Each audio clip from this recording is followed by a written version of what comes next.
Assalamu alaikum. A wannan video za mu nuna muku yadda ake sakawa ZipFile password, inda za ka saka mana password kenan. So idan ba ku manta ba, a bidiyon baya mun nuna muku yadda za ku sa file, yadda za ku yi zipping din file da kuma yadda za ku yi unzipping din shi. So idan ka san baka je ka kalli wannan bidiyon ba, so ina recommend din ka je kalle su, so saboda sai ka gane wannan bidiyon da zamu yi yanzu. For example, yanzu yadda ake sakawa ZipFile password. So abinda za ka yi kawai shine za ka zo ka ce zip.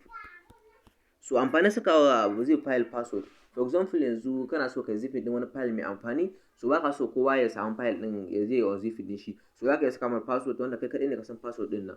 So amma akwai yadda ake cracking din password din, so a next video za mu koya muku yadda za ku yi cracking din shi. So abinda za ka yi kawai za ka zo ka ce zip, sai ka ce tag e. Idan ka sa tag e sai ka rubuta sunan file din da kake so ya fito ma, sai ka ce misali my zip, sai sa .zip, sai zan kwafo wannan index din da nake so in saka mar password. So sai mu danna, ina danna enter, so gashi na ce mana enter password, so za mu ce 1 2 3 4 5 6 7 8 9, sai mu danna enter. Verify your password 1 2 3 4 5 6 7 8 9, sai mu danna enter. So muna danna enter, gashi ne ya saka mana password. So barin goge wancan abin, idan ba haka ba zai iya rikirkitar da ku. So ban ce rm tag rf, sai mu paste din shi a nan, so sai mu ls. So idan kuka kula, bari mu clear tukunna, sai mu jawo sai mu ls. So idan kuka kula gashi nan iya wannan my zip din ne. So idan misali dan za mu unzip din shi, za mu zo mu kwafo shi, for example a nan, sai mu ce unzip. Idan muka ce unzip sai mu paste din shi.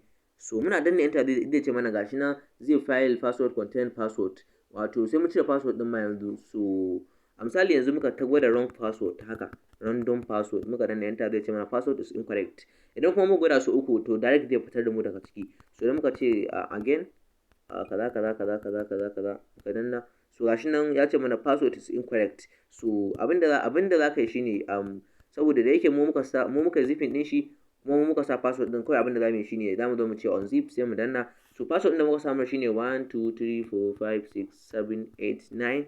So yanzu muna danna enter, gashi nan successful ya mana unzipping din shi.